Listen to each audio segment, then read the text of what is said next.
I feel a little bit like a beard oil dealer as I pass beard oil around the neighborhood.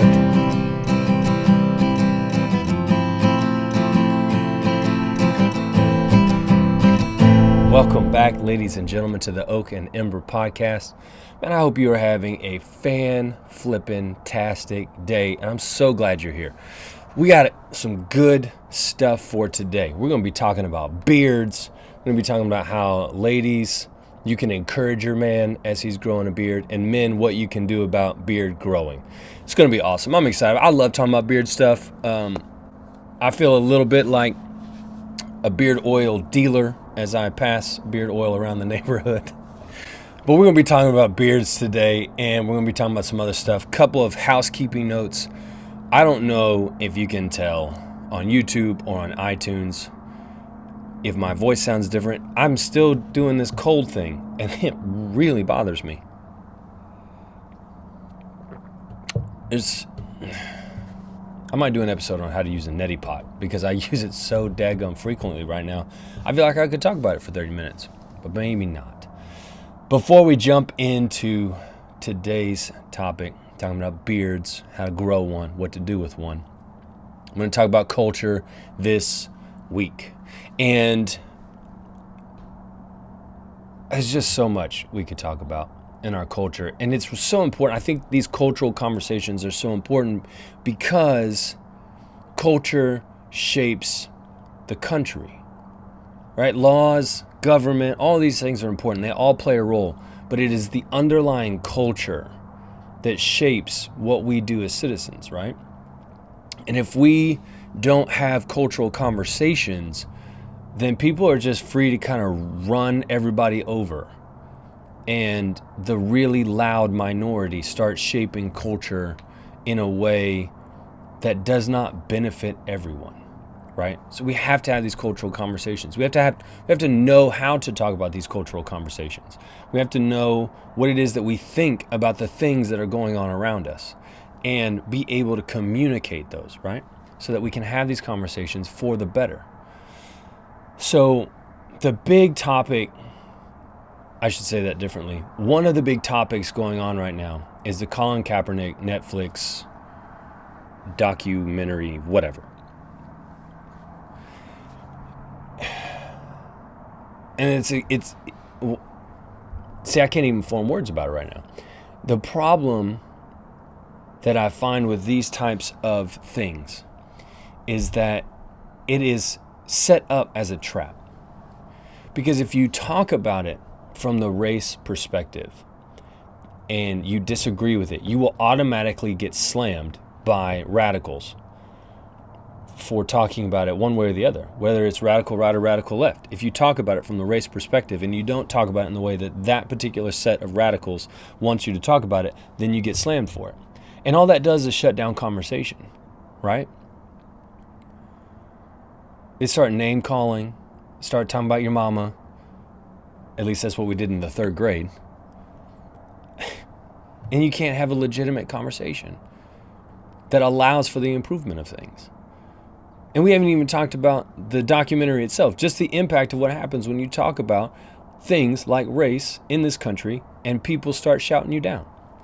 So if you disagree, that's great. Please comment in the section below. Disagree. Let's have a good conversation about why we disagree about these things so that we can all become better people, right? That's the whole goal, to become the best version of who we are. And we can't do that if we're shouting each other down and calling each other names. The thing about this documentary that I really want to talk about is the byproduct of it. And of course, the thing that everybody talks about right now, at least, more on the conservative side, is how in this documentary, Kaepernick makes the assertion that the NFL is equivalent to slavery, pre-Civil War slavery. And if that's his opinion, fine. Colin Kaepernick, you have your opinion. You are welcome to do so. Welcome to the United States, where you are welcome to think however you want. And that's fine. The problem is you're using your platform and your millions of dollars to try and divide the country. And that's the byproduct. That's the thing that I think is worth talking about things like this.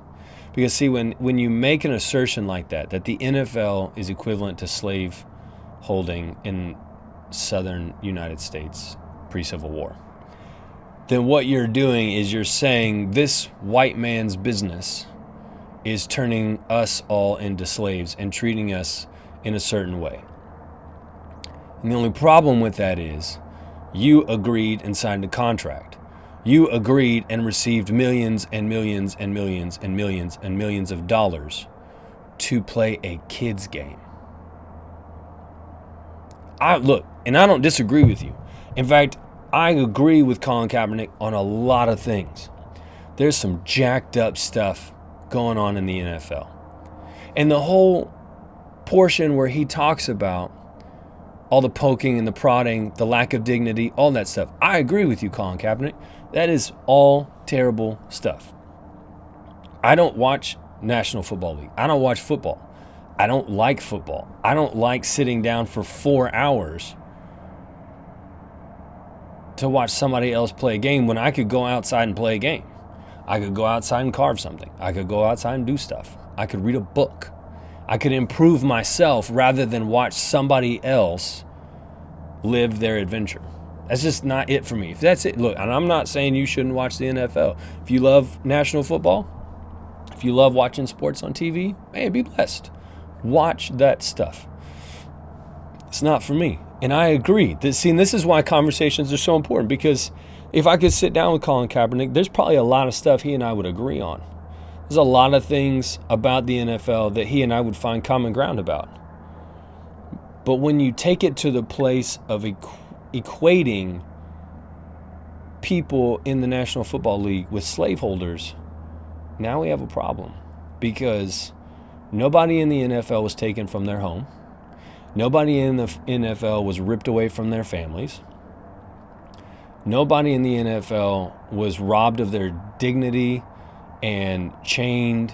And it's the wrong metaphor. There are better metaphors out there for what he's talking about. And using the slave metaphor only does one thing. It creates division. Because see, if I use that metaphor, then what we have is this group versus this group. And once you've done that, you've created division. And now the byproduct of your documentary is conflict. And the problem with conflict is that there's a lot of crap going on in the systems in our government. I think Russell Brand does an amazing job of talking about the brokenness within the systems, right? And people in power, I would argue people like Colin Kaepernick who are in power. If you have millions upon millions of dollars, if you suck as a football player, I'm sorry, he does. If you suck as a football player and you still get to make a Netflix documentary, you're in a position of power. You're in a position to assert your opinions into the world. That's a position of power. And when you use that to create division, you are actually perpetuating the brokenness in the system that you are railing against. That doesn't work.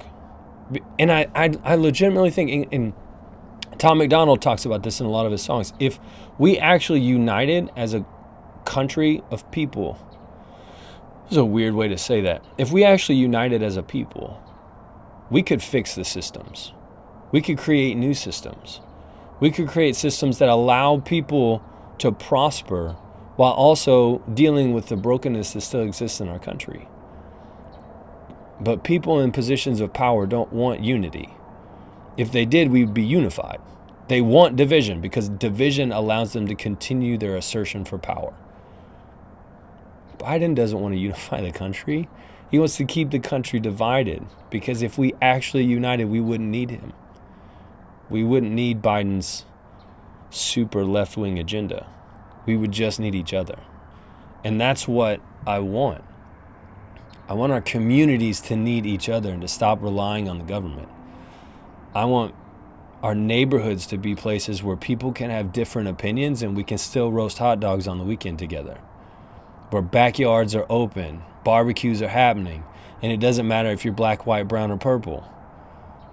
everybody can come together, crack open a beverage of your choice, and live life together. That's where we have to start working towards.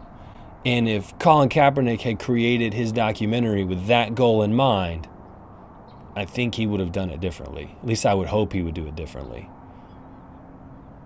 That's what we need.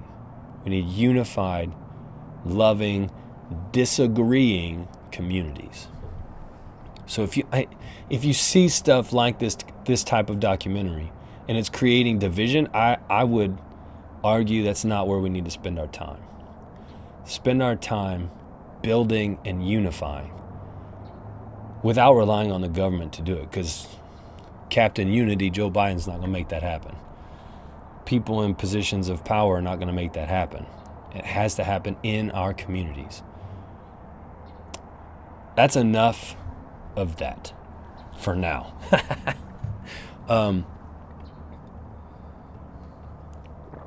Let's jump into beards, man. Let's talk about beards, how to grow them, and what to do when you've got one. Because I love beards. Beards are amazing things.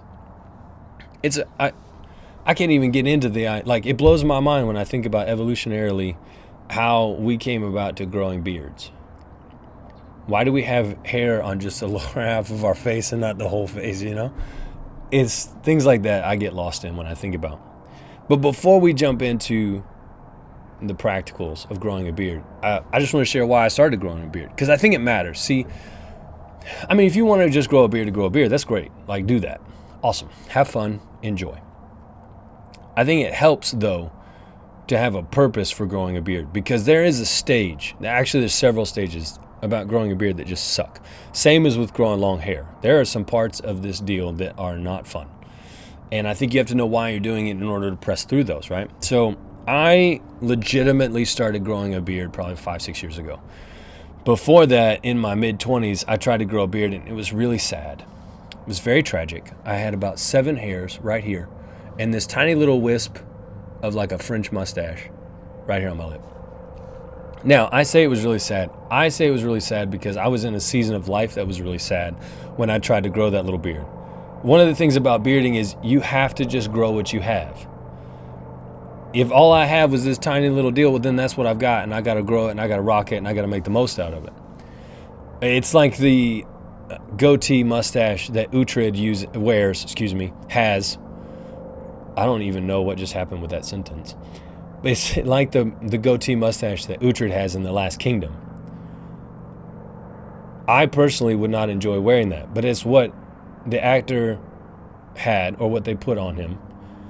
And they made it work, and it looks great on him. He's growing what he's got. So maybe that's the most important thing. When you start growing a beard, grow what you have and wear it with pride. Be proud of what you got on your face, whatever that looks like. And it's just worth, you see more famous celebrity type people with beards doing that. Like Jason Momoa, one of my role models. I think he's a super cool dude. Like, he's got a really thin beard on the sides, and he grows more of the full goatee on the front, or the full chin area on the front. And I think it looks great. It looks good on him because it's not what his beard looks like. It's the attitude behind the man, inside the man, that makes his beard awesome. So whatever you do, if you jump into the beard growing journey, man, grow what you've got and love it. Own it, rock it, be proud of it. Even if it's all of 7 hairs on your chin. But I started growing a beard 5-6 years ago, and I did it because I was in a space where I became self-aware enough to realize I really cared what other people thought about my appearance. And that goes back to high school, it goes back to middle school, it goes back to intermediate school, it goes back to school, period. And I was made fun of regularly for my appearance. Kids at school one year called me La Cucaracha because of the way I cut my hair. They called me the cockroach. Yes, that happened. Guys in the sports arena where I tried to play sports called me all kinds of ridiculous names that were not flattering because of the way I dressed or the way I moved or the way I did things. And in me, that built up a space of I care about what other people think about my appearance. So I became self-aware enough to realize that that was a thing that was holding me back. It was actually keeping me from moving forward. And so I'm sitting on my balcony in Houston trying to figure out, how do I overcome this? And I felt like the next thing to do was grow a beard, because the only beard I had experienced was the 7 little hairs on my chin and this little mustache. And I thought, man, that, to me, in my opinion, is a pitiful little beard. I don't know if I want to grow that. And that was the beginning of, I need to grow a beard. And if people make fun of me, that's fine. Like, I'm going to work past that. I'm going to get past giving 2 rat turds about what people think about my appearance. And so that's what I did. I started growing a beard. And my first beard was a disheveled mess, man. Because I didn't know what I was doing. I didn't know how to take care of it. I didn't know how to clean it. I didn't know how to make it look nice. All that stuff. I was washing with all kinds of soap and shampoo that should not go on your face. All the mistakes. I made all of them in that first year. And that beard was gross. Just because I didn't know what I was doing, right?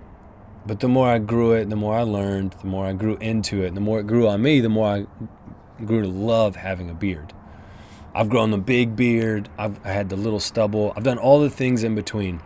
And I love having a beard on my face. I just do. Some guys don't. My dad does not. Dad rocks the mustache. Looks awesome. Doesn't like having a beard on his face. You know, I've got friends in all different parts of the country. Some guys will grow it for the winter time and cut it off in the summer. Some guys will grow it and, you know, they've made arrangements with their wife where they have it for this long and then they get rid of it. All that's fine. All that's great. The point is, grow a beard, because growing a beard is awesome. One, it makes you deal with acceptance. You know, it goes back to what I was saying. If you accept that you have what you have, then you're going to enjoy it. But you can't do that without growing a beard, right? It also requires you to look at how you're taking care of yourself. Are you actually spending some time in the morning grooming purposefully? Are you crafting an image of yourself that you enjoy? Are you spending some time making yourself look nice? Or do you do like a lot of guys that I've run into, is you just get up, shower, do the thing, and go about work, not really caring about your appearance? I would argue that's not a good way for men to do life. Now, that's why I grew the beard. And I think you need to have a why. Why are you growing your beard? Thank you, Simon Sinek, for the why stuff, because that has huge impact on my life. Now, before I get into the men, ladies, this is as much for you as it is for the dudes. Because if there's a man in your life that wants to grow a beard, that's going to have an impact on you, because you're going to eventually be close enough to his face for your faces to touch. You're kissing, doing some whatever. Ooh, sorry. That almost went south. Your man having a beard is going to impact you every day. So what are some things, ladies, that you can do when you have a guy that is growing a beard for the first time? Or maybe it's not the first time and you've had beard arguments. Get rid of the beard. I don't like the beard. I want the beard. I'm keeping the beard. Whatever. What are some things, ladies, that you can do when your man is growing a beard? Now, I want to be real clear. All of this stuff is for men and women who are married or not married, because someday you might be, and someday you might have a guy in your life that's growing a beard. Or you might be a dude growing a beard and you would like to have a pretty lady in your life. I call my wife Purdy Lady because I'm Southern. Anyways, the point is, this stuff's helpful for you whether you are married or not. But I'm talking to my married people right now. Ladies, here's what you can do if you want to help your man enjoy the beard growing journey as much as possible. Number one, let your man experiment. Let him have at it. Let him go 3 sheets to the wind, whatever. If he wants to grow a beard, that's a conversation, because that's a huge beard, and you need to be ready for that. But let him experiment. Let him go with the goatee. Let him go with the Hugh Jackman. Let him do any of the different things that he wants to do with his beard, because ultimately you can shave it off and it'll grow back, or you can shave it off and it'll never come back because you're shaving every day. Whatever happens, let your man experiment. Let him try stuff. Let him find what it is that he feels confident rocking on his face, right? And then number 2, communicate what you think. Hey, I don't think that looks good on you. And have that conversation. Be willing to lovingly Be willing to lovingly dialogue with your husband, with the man in your life, about what you think, how it looks, how it feels. Do you like the feel of his beard against your face when you're kissing or hugging or whatever? Snuggling. Dudes, you need to snuggle. Snuggles are good. Love snuggles. I digress. Ladies, communicate what you think. Encourage your man. Tell him he looks like a rugged BA dude. And enjoy the journey with him. Get your hands all up in there and feel it. You know, if he's doing a good job, it's going to be soft. If he does some of the things I'm talking about today, and if he goes out there and learns more about how to grow a beard, what to do with a beard, he's going to enjoy it. And you will too. So communicate what you think about the whole beard growing journey. Be encouraging, right? For some guys, this is a big deal because they've been taught their whole life that men with beards are a bad thing. And if your man's like, hey, I want to grow a beard for the first time, then get behind him on that. And then lastly, give him time. Men need to, beards don't happen overnight. A decent growth amount, it usually happens around 3 months. So give your guy 3 months to grow a beard and see what he thinks. And then dialogue about it, talk about it. It's another place where you can practice having healthy conversation, okay? So ladies, let your man get out there and grow a beard. Let him enjoy it. Have fun with him, encourage him, tell him he's a good looking, rugged dude when he's rocking that beard on his face, right? Now, guys, what do you do? Sorry, I'm checking come on, show notes. All right, what do you need to do in order to grow an epic beard? Now, maybe you have an epic beard, and this is just reminders. Maybe you have a beard, but you know you could do better. This is for you. Wherever you are in the beard growing journey, this is some good stuff to know. All right, number 1, guys, you got to commit to an amount of time. Okay, because there's going to come a part of this journey where growing a beard just sucks. Okay? Just does.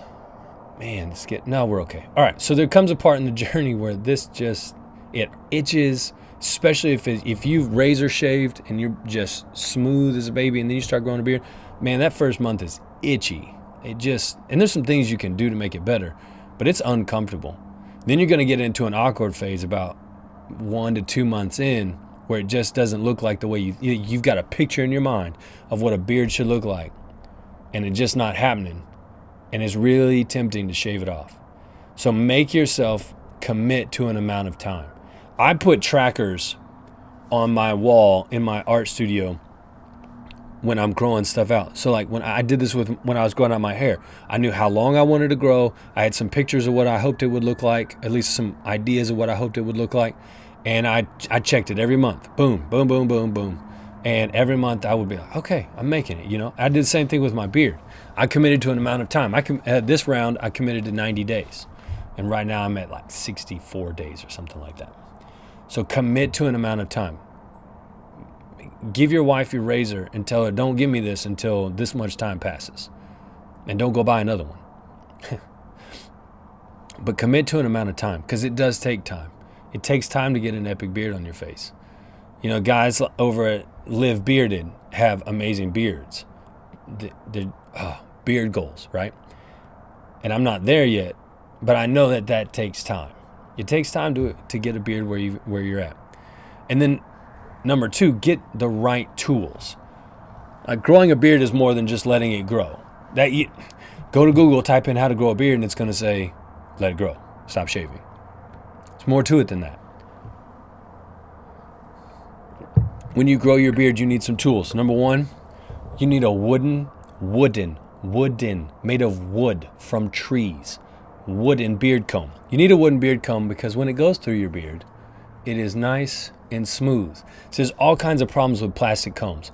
Number 1, they're mold pressed. And no matter how closely you look at it and it looks smooth, there are micro jagged edges things. I'm sure there's a better term for that. Basically, there are things in there that are going to tear apart your hair. It's going to suck when look. I've done it. I did it in the beginning. I had a plastic comb the beard. Oh, it hurt. It did not feel good because those jagged edges were grabbing hold of my beard. That's why you need a wooden beard comb. This one's from Rocky Mountain Beard Company. I think I got it off Amazon when I first started growing my beard way back in the day. And I love it. I've got another one from a different company. I like that one too. And then I've got a bone and wood comb that I got from a local Texas craftsman. That's my favorite. And I love it to pieces. It's the one I use the most. But you need something made of wood. Get on Amazon. I would recommend either Beard Brand or Live Bearded. And that's the reality for all this beard stuff. Beard Brand is out of Austin, Texas. And my fellow Texans. They've got great content online. They've got great product in their store. And Live Beard is the same way. Get a wooden comb from one of those guys. Wooden comb. All right. You also need a boar's hair brush. Now, could you get away with just having one or both? That sentence is breaking up in my mind. Could you get away with one or the other? Yes. Do you have to have both? I would argue yes. Because in the beginning, I used this a lot more because it keeps my face. It's part of what I think keeps the hair softer when you're starting out in the beard growing journey. And it just feels better. And there's some things you can do with it when your beard is long and full. So I would have both. Experiment with which one you like better. It's not a waste of money to try both and then not like one. And then the last thing you need is some beard oil. Now, this is homemade beard oil. I have been experimenting with making my own beard oil. Now it's on my fingers.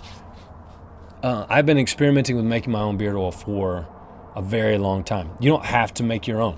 Go to Live Bearded, go to Beard Brand, buy your own. This is not a promotion. I'm not trying to get paid. I just really like both of those companies when it comes to beards and the products that they offer. So, but you have to have beard oil, and it's not for your beard. Beard oil is for the skin underneath the beard. Healthy skin grows a healthy beard. Okay? Get the right tools, and then lastly, get out there and learn stuff. Learn how to blow dry. Yes, blow dry your beard with a round brush. I do it. It's epic. Makes your beard look really clean. Get out there and look professional, right? Learn everything you can about grooming, trimming. Be a man that can trim his own beard rather than going and paying $40 to have somebody else do it who's probably not going to do it the right way anyways. Learn everything you can about growing a beard. So that's it. That's beard advice for men and the women that love them. Man, I hope you guys have an epic week. I hope great things are happening in your life. I hope you're living life to the fullest. As always, make sure to subscribe. If you're listening to this on iTunes or Spotify, leave us a rating and review so we can continue to grow the podcast. Comment, hit the subscription button, get those notifications, all the things. And until next time, get out there, ladies and gentlemen, and live life to the fullest. Cheers.